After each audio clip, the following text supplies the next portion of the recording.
guys? Welcome back to Papa Prepper. T here. Hope everybody's had a good day. Hope y'all enjoyed your weekend. I had some stuff going on, so couldn't really record anything this weekend, but I'm here now. Hopefully you will be too. I'm hoping to have my first live stream tomorrow night. I'm shooting for 9:30, and you'll get to meet Mama Prepper. I told her she could sit in on it with me, and hopefully enough of you guys will show up. Don't really have a topic. I mean, just talk about current events, kind of get to know each other. If it grows enough, I will be looking for some moderators. I'm not sure how all that works just yet. I'm still, really new to this, so you have to bear with me. So if anybody has moderator experience, if you could just kind of shoot me a message or, something. I'm on Facebook, Papa Prepper. You can add me there or message me there.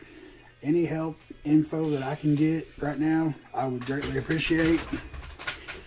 Because, like I said, y'all know how new I am at this. And I also said I didn't want to be, too political.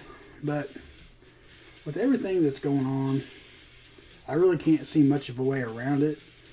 So I did just kind of want to do a couple, little things that I kind of found interesting today on the internet, and, that I've heard from other channels, and some things that just caught my attention. I'll start off by, I think what we're prepping for and getting ready for is getting closer and closer, because, I don't know, it just seems like everything is just stacked. It's just, I don't know, every way President Trump turns, there's another roadblock. And his tweet today, I don't know if you heard, I'm sorry, I think he tweeted it Friday, I think, or Saturday. I don't know if you've seen it, but I'm quoting his tweet here. I wrote it down. Mr. Trump tweets, "We will not bend. We will not break. We will not yield. We will not give in. We will never give up. We will never back down. We will never, ever surrender." That's pretty big words. I mean, now that could be, two different ways.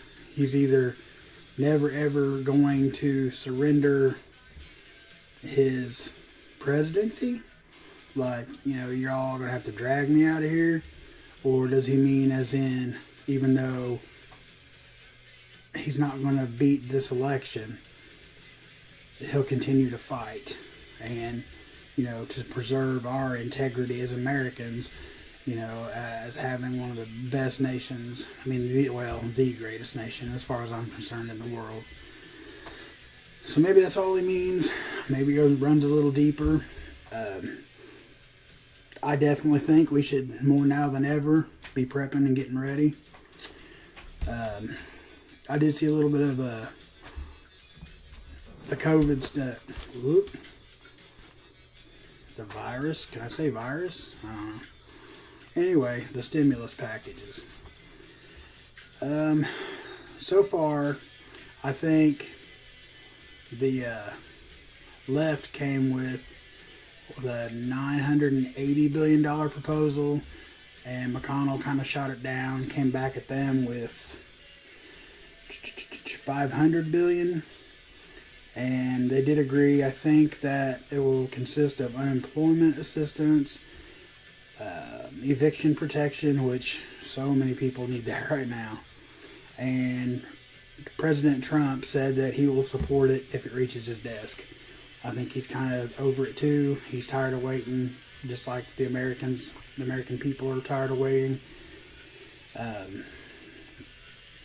I don't think they're having trouble coming to an agreement on the money aspect of it, like how much, the round of checks should be. But, I think the Dems are wanting to throw a lot more in there on top of it, just to try to see what they can get, because they know eventually, they're going to have to do something to help us. Well, morally, they should, but they mentioned McConnell's not having it. So we'll see where that goes. And I also seen that There is a talk, very little. I mean, it was just a couple of the Dems that were kind of hinting around to enticing folks with a bigger stimulus check if you get the vaccine. They're talking $1,500, but you have to have the vaccine. Now, I've seen a lot of stupid people do a lot of stupid things for a lot less than that, but I'm hoping and praying everybody thinks long and hard before they do this, because I honestly believe that it runs deeper than just not wanting to put a vaccine in your arm that's been so hurried. To me, it could be a lot of, it could be of biblical proportions, you know, the consequences of taking this vaccine. You know, not to mention Bill Gates, look it up, was quoted as saying how he will help with the population crisis with a vaccine. So take that how you will. Might not have been talking about this vaccine, but it's out there. And you know as well as I do, when it comes to politics, the media, Hollywood, you know, you can't trust any of them. Money has made people so evil in this world. It almost makes me glad that I'm poor. I mean, I'm not like, you know, poverty level. I don't have, you know, we don't have a lot of money, but we get by.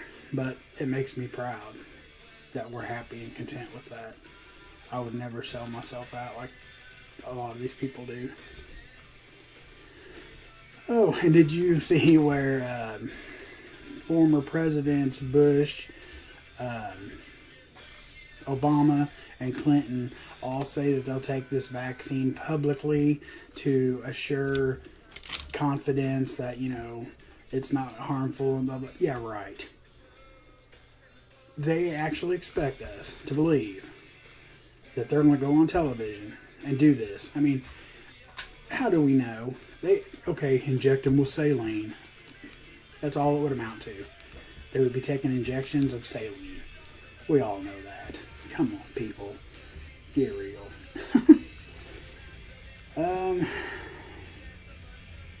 And then now, you know, they're saying that the folks in the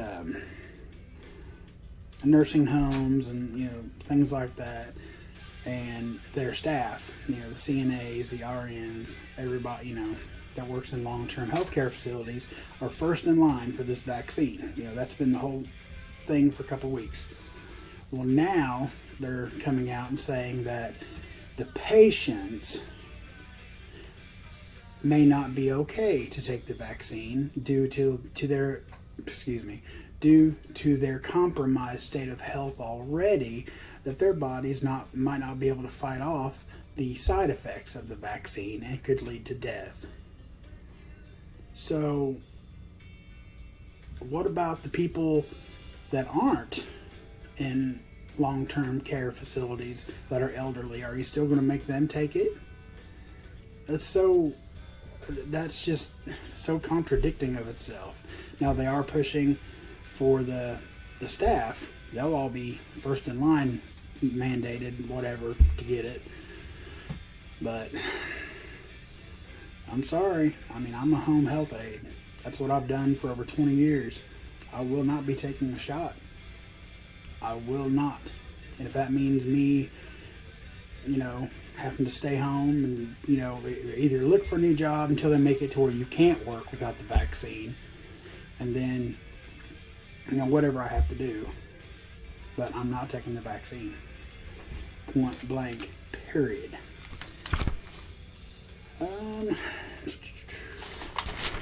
See what I got here. Okay. Enough of all of that stuff.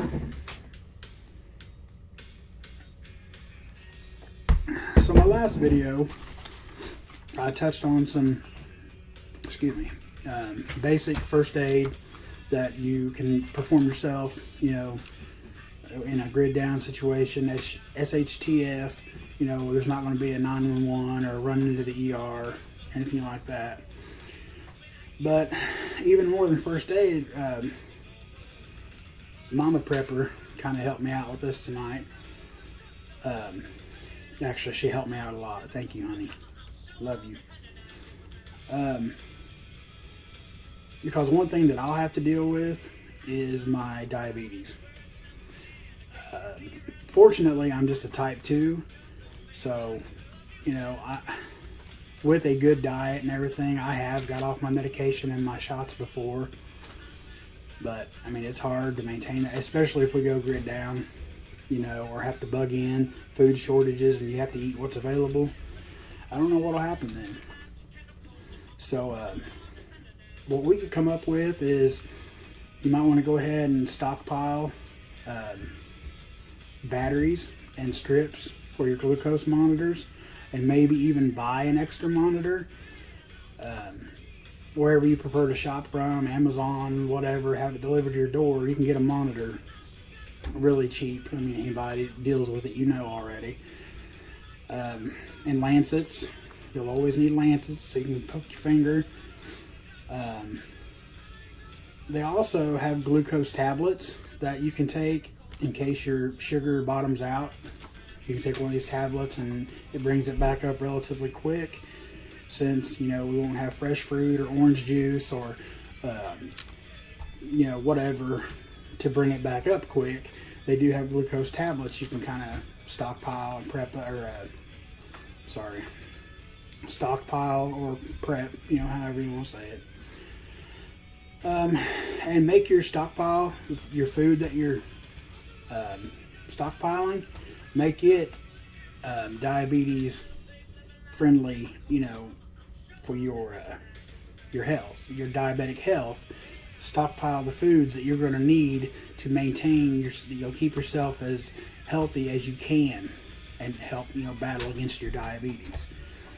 Because, like I said, me personally, I have it too, and I do worry about that a lot. But like I said, with diet and losing weight, I have got off my medicine before, but kind of put a little bit more back on and it went right back up, and here I am again, type 2 diabetic. So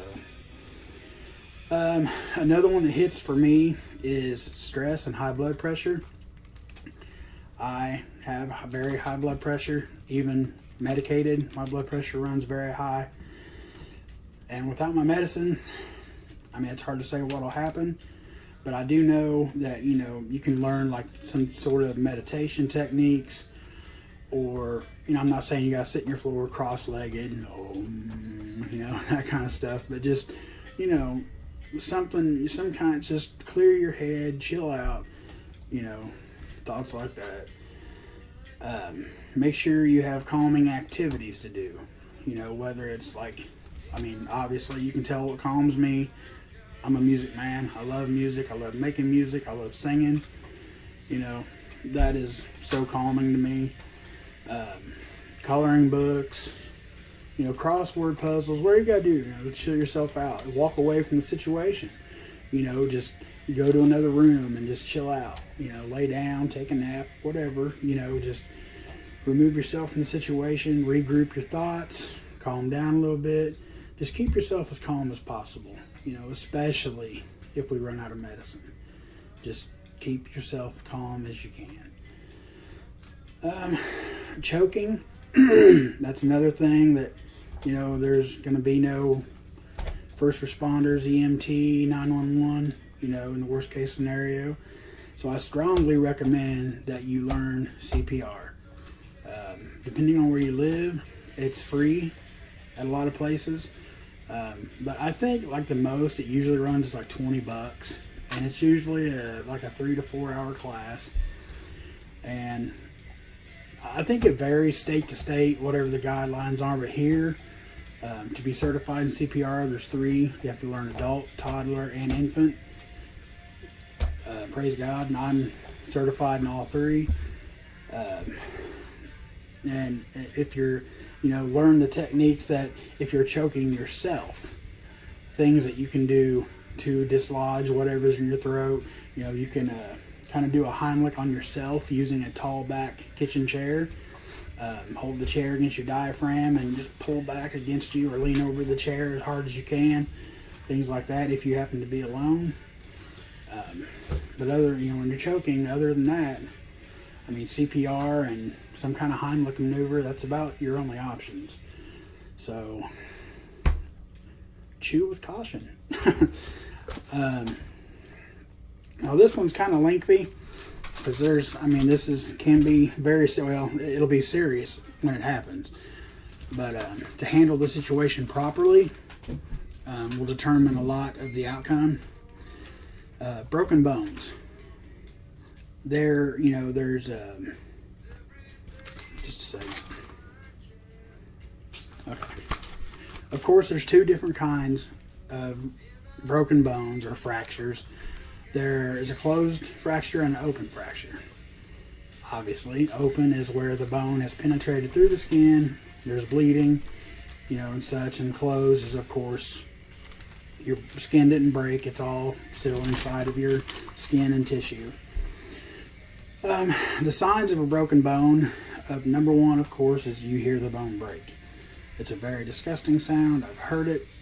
Ugh, it's nasty. There's no mistaking that sound.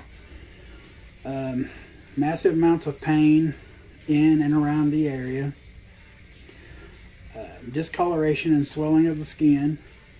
Significant loss of mobility in affected area. And could include numbness,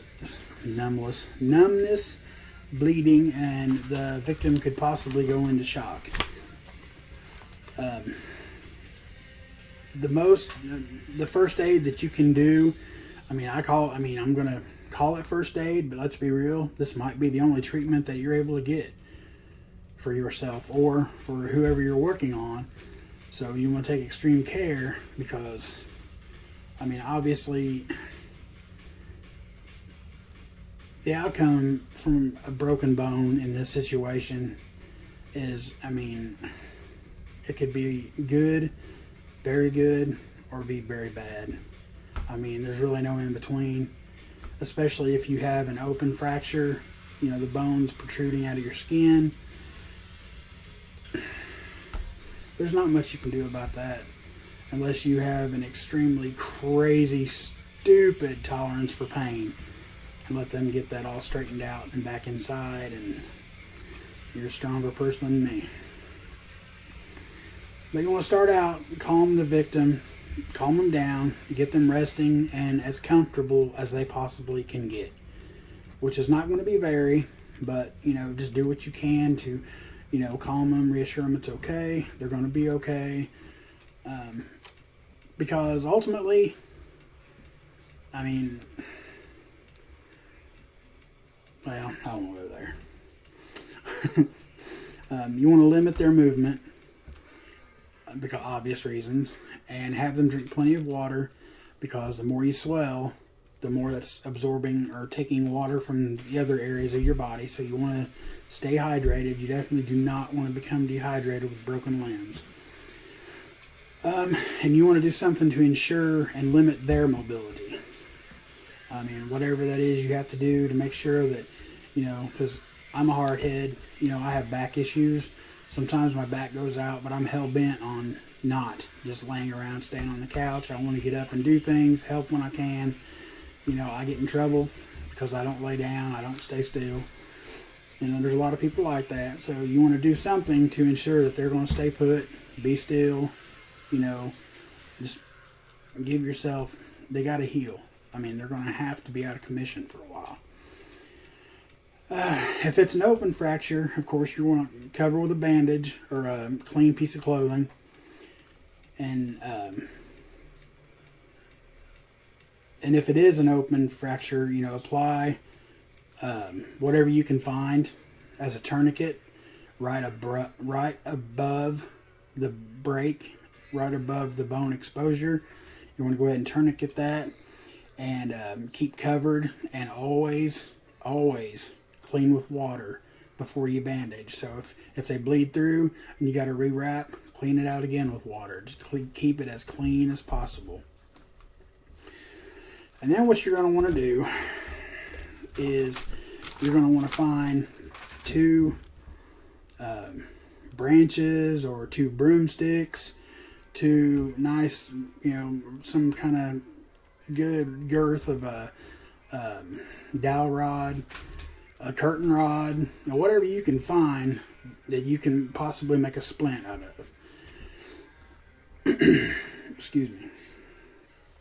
And then you're going to need to find, this is where, you're going to want to have some kind of cordage, whether it's rope, wire. If you're out in the woods, a lot of vines, you can use tree limbs, which I'd like to make a video on that, about how to make cordage out of vines and tree limbs and saplings and stuff like that. But you're going to want to find some kind of cordage to tie this splint onto the limb. And there's always 3 points that you want to tie the splint onto the limb to secure it and limit the range of motion. You want to tie it around the wrist or ankle, the elbow or knee, and then the shoulder or hip. That's the 3 places that you want it tied to limit any kind of movement or, any shifting of that bone whatsoever. You want to keep it as still or as in place as possible. And then after you get all that done, you want to make sure that the splint isn't too tight, because that's the last thing you want to do, is cut off the circulation to where there's no blood going to it, or that's just going to increase the pain, possibly put them in shock. A lot of bad things could come from that splint being too tight. And then you want to elevate the limb, excuse me, to allow, elevate the limb to allow, again, for good blood flow and, keep everything circulating properly.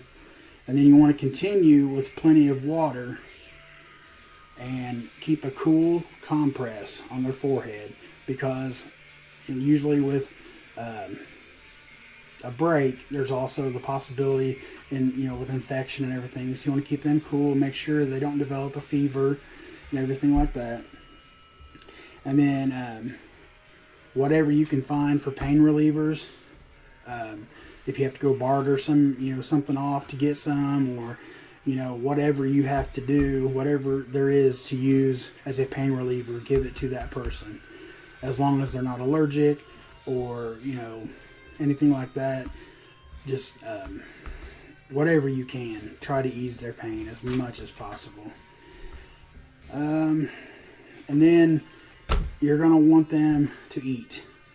They're probably not going to feel like eating, but they're going to have to eat, because they're going to have to keep their energy up.